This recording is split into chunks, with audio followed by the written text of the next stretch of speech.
You're listening to the Broadway Podcast Network.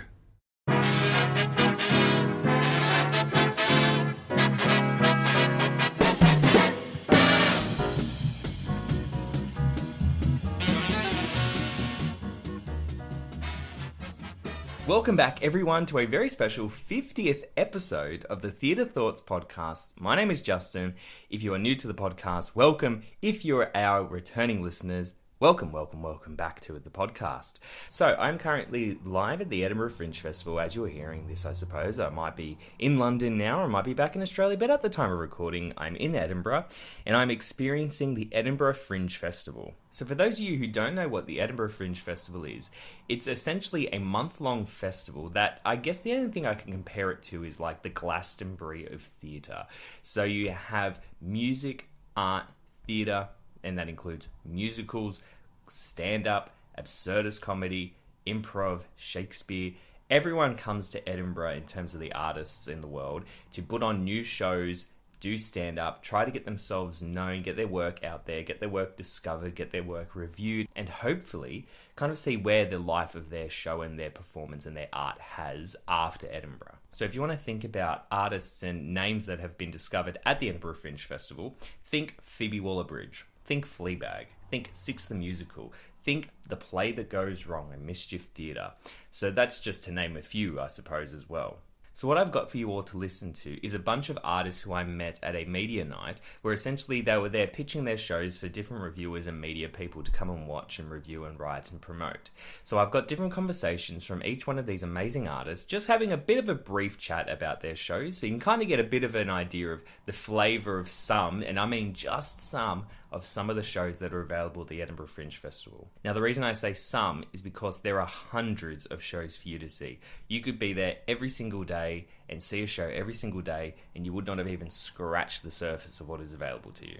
So please enjoy this very special 50th episode of the Theatre Thoughts podcast. I'm going to be coming back to premiere Season 3 at some point in the year. You may see a bit of a change in the style of the podcast as well as when it's going to come out, mainly because I'm endeavouring to involve our theatre thoughts within that. It's obviously the name of the podcast, but I also want to extend it to the different areas of performance. So this may include films and TV, as well as other different chats and theatre discussions around the idea of performance and art itself. Thank you once again, and please enjoy. So my name is Megan. I'm the current president of the Oxford Bells, which is Oxford's original all-female and non-binary a cappella group.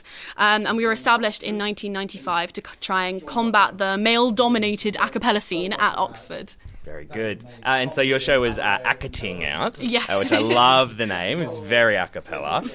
Very much pitch perfect, isn't it? Absolutely. So what makes you stand out from like the rest? So we only sing female written and produced songs for a starting point. We also have killer choreography, a lot of sass. We come from Oxford University and Oxford Brookes University, and we're an incredibly diverse group of people, from international students, people from the UK, people from minority backgrounds. We kind of represent every woman, I would say, or at least every woman who likes to sing or listen to some singing. Yeah, that's great. Yeah. Amazing. And so you started the Fringe, well, by the time everyone listens to this, you'll Yes. have done the run. But what's something you're really looking forward to with this run at the Fringe? I can tell you a very specific moment in our show that I'm going to look forward to every single time, and that's after our bow. We always do a little huddle at the end of our show, and I think there's this element, especially within singing and amongst women, that there's always this sense of competition. We don't audition for solos in our group, as opposed to a lot of other a cappella groups have one soloist throughout. We have a spreadsheet, and we make sure everybody has the exact same amount of solos, because we bring people in because we are obsessed with their personality and also their voice, believe it or not. And so we kind of, in that moment when we huddle up, are able to share in that like feminine joy that kind of comes with the lack of competitiveness and the lack of sort of vying for the attention on stage. And yeah, just celebrate an amazing run, fingers crossed. That's so good. Yeah, I'm very excited for you. I'm hoping I can get to see it while I'm here. That's great. Amazing. Well, I'll ask you a couple of theatre thoughts questions that Absolutely. I can kind of like piece together. So my first one is, what's the best production you've seen recently? At Fringe? Just in general, I guess. Ooh. So I saw a play up here called Four Felons and a Funeral last week when I was up here with TikTok. And the show was basically about the premise of these 4 friends, or not quite friends, kidnap their friend's ashes, who was unfortunately very sick because him and his family didn't get along very well, and they take the ashes on this road trip to try and pour them in a vat of Guinness at the Guinness factory. That sounds great. And it was amazing. It was hilarious. It was a musical. It was everything you could possibly want from a piece of musical theatre, and I really enjoyed it, and I really hope that they make it big somehow. Excellent. Yeah. Well, thank you so much. And, of course. All the best. Thank you so much. Hi, my name is Jessica Muna, and my show is called Pieces of Us. It is a metamodern, socio-political, verbatim-style show in which an American artist interviews 5 of her fellow citizens about grief in the 21st century. Excellent. And you're going up at the Fringe, well, this week at the time of recording, but yes. Who knows when people listen to it. Yeah. And what are you most excited for? We're bringing this to the Fringe. I think I'm really excited to talk with people about it. I think this might sound kind of silly, but I lost my dad when I was 12. Oh, right. And so I think about this kind of stuff, like what's the meaning of life all the time. And so many of my decisions I've made in my life were informed by that experience. And so funnily enough, death plays is a term I keep hearing thrown around a lot this Fringe. Yeah. And there's a lot of plays about grief and those kinds of questions, and I'm just excited to talk about it. Finally, people want to talk about it with me, because for the last 20 years. Do you think that's a result of like COVID? Oh, yeah, absolutely. Yeah. And for me, it sounds terrible, but I was like, finally, everyone knows what I'm talking about. God. Share my pain. Well, it's not even the pain, but like, yeah, it's crazy, right? Life is crazy, isn't it? Yeah. And for the last 20 years, it's just been me, and everyone's like, no, it's normal. Do you want to go to the pub? And I'm like, no, it's crazy. What are you talking about? So for me, it's like, finally, I feel like, I don't know, it's just something I think we can talk about. So I'm really excited to share it with people, and I'm really excited to talk with people about it after, because I think the topic itself is important. Yeah, definitely. And interesting. Yeah, no, I agree. I think like making that more just like socially acceptable to talk about, I think is really nice. Absolutely. Yeah. And I was saying to you out there, something that I think a big thing that this play is about is it's within the context of American capitalism. So in a context of capitalism where quarterly profits constantly have to go up, or resources in some weird imaginary world of some person, resources never run out. But that isn't Earth. Yeah. And so this notion of constant growth, constant profit, more, it's not sustainable. And but so we end up having to live our lives in that way. And would we have a better quality of life if we created space to talk about grief and really contemplate it? Would we cherish life more? Would hope have more meaning if we allowed ourselves that space to look at something that is actually quite natural? Yeah. No. And even beautiful. And you speak about it so eloquently as well, so you've clearly thought about it. I've clearly thought about it a lot. Excellent. I mean, I'll tell you, this is a bit of a non sequitur. It's sort of related to the show, but so when my dad passed away, I received flight benefits from his employer. Oh, right. And so I decided to take a trip around the world to extend the length of his life. Yeah. And my father passed away, unfortunately, sort of at the hands of a for-profit American medical system. Right, okay. It was proven in malpractice litigation that he did not receive the treatment that he needed, which is a result of capitalism. Yeah, of course, So I started traveling to sort of honor him, to remember him. This is what he left for me, and to extend the reach of his life. And I had gotten into a drama school when I was 20. Yeah. But I was like, well, I could do that, or I could do this, and it has been the most life-changing experience. And I was busking around the world and doing arts outreach and a lot of theater teaching in different parts of the world, cultural exchange, and I ended up winning a scholarship to study music and theater in South Africa, where I met my partner. Oh, lovely. And I lived in South Africa for 5 years, and he has British ancestry, and now I've been living in London for 6 or 7 years. So that's like amazing. It literally changed the course of my life.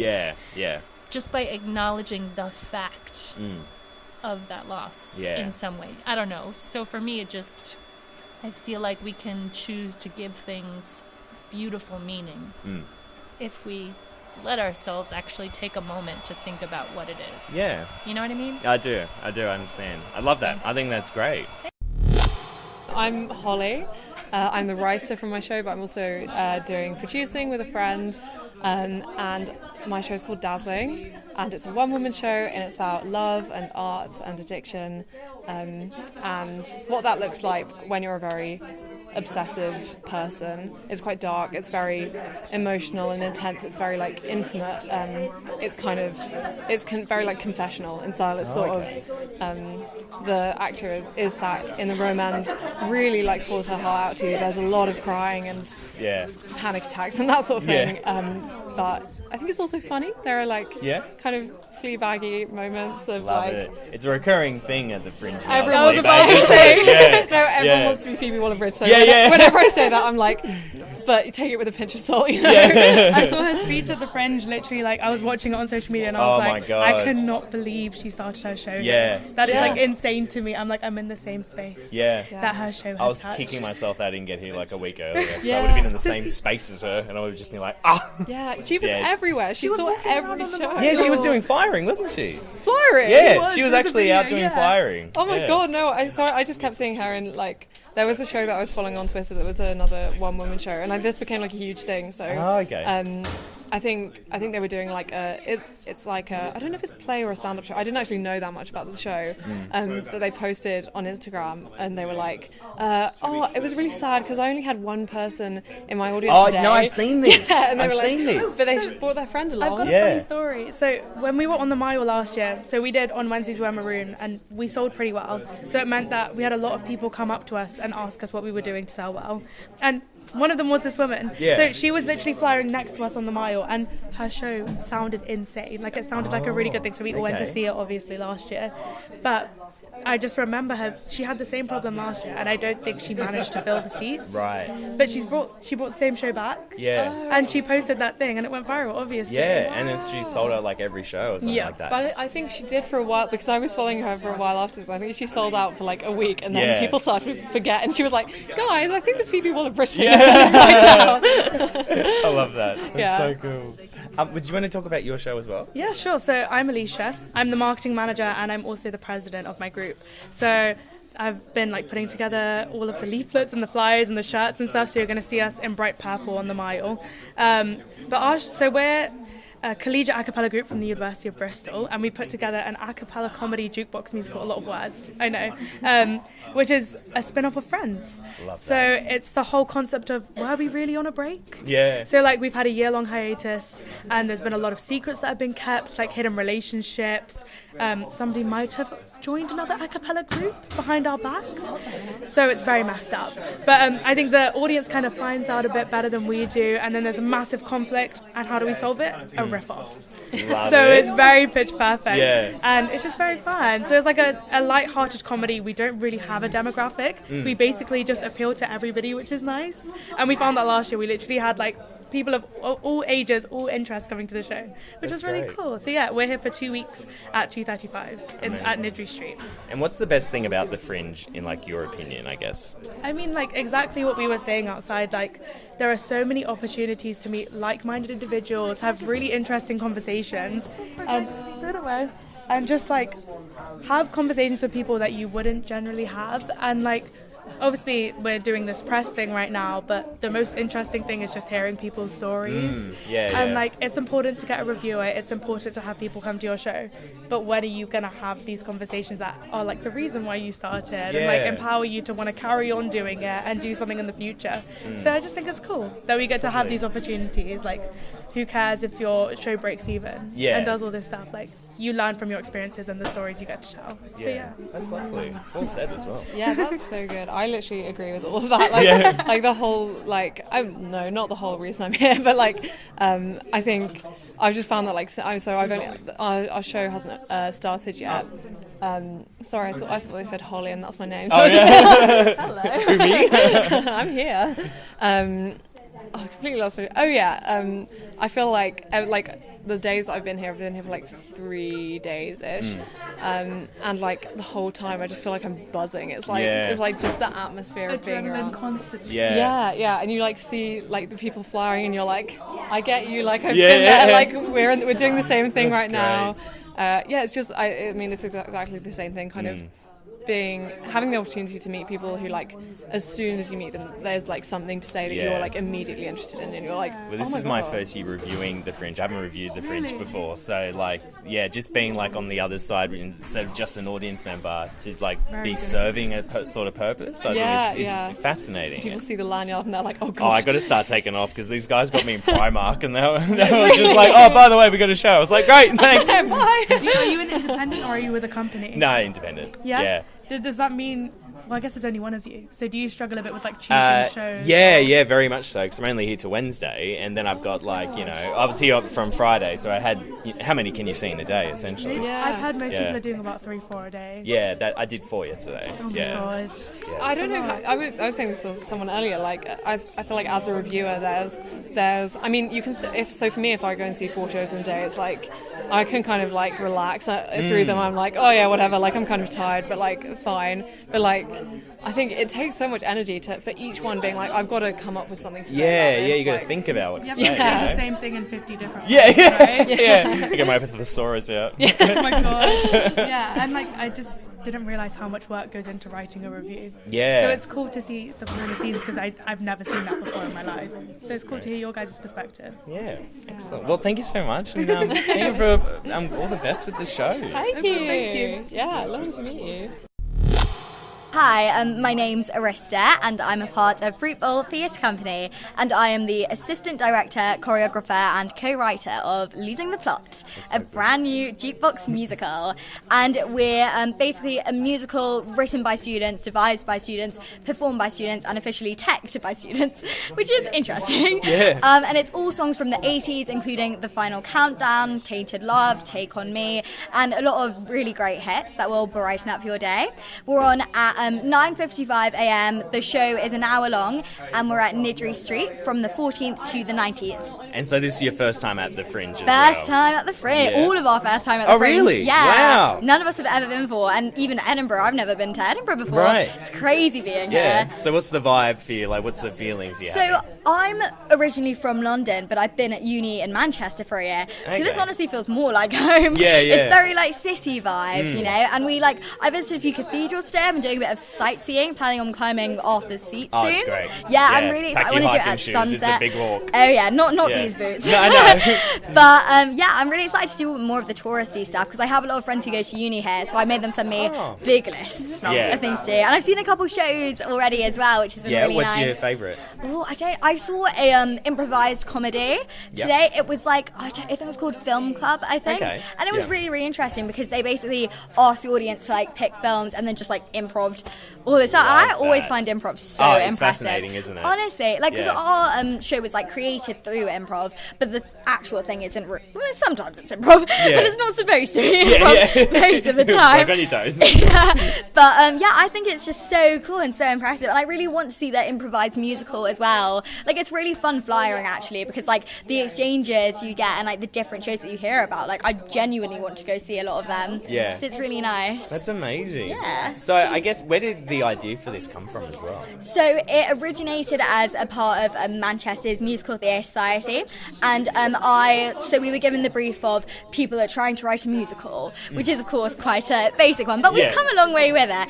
And we basically applied for different positions. So I applied for the assistant director position. I was first year, it was second semester, I had no idea what I was getting into, and somehow I got it, which was really exciting. And then I met the director, who is now one of my very close friends, and we basically like pitched different characters initially and like thought about like how they might get on, how they would interact, like different like romantic interests, like clashes, and like how people like work together. And of course, like, we're all creatives, we have so much experience like trying to write things, trying to create together, so it was actually came like together experiences. Yeah, quite easily. And it was, I remember we were writing it over Christmas time, so a lot of it was over Zoom, Yeah. which somehow feels quite normal at this Yeah, point. it does, doesn't it? Feels a bit like home now.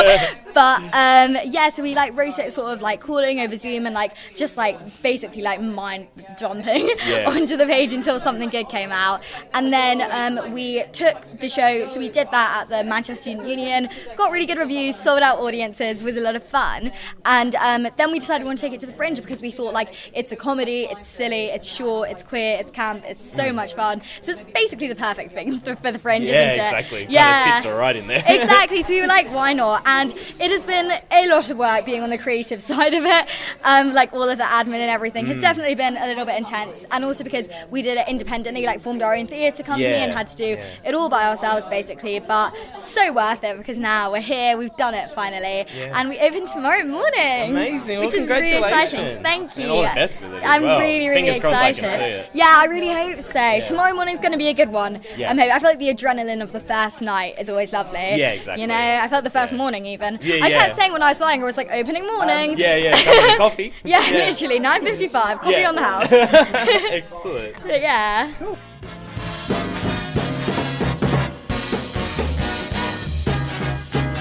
You've been listening to the Theatre Thoughts podcast. Follow us on Instagram at Theatre Thoughts AUS or on our podcast Instagram at ttpod_official. Follow the link in our bio for all of our episodes from Season 1, Season 2, and I'll see you for Season 3 here on the Theatre Thoughts podcast.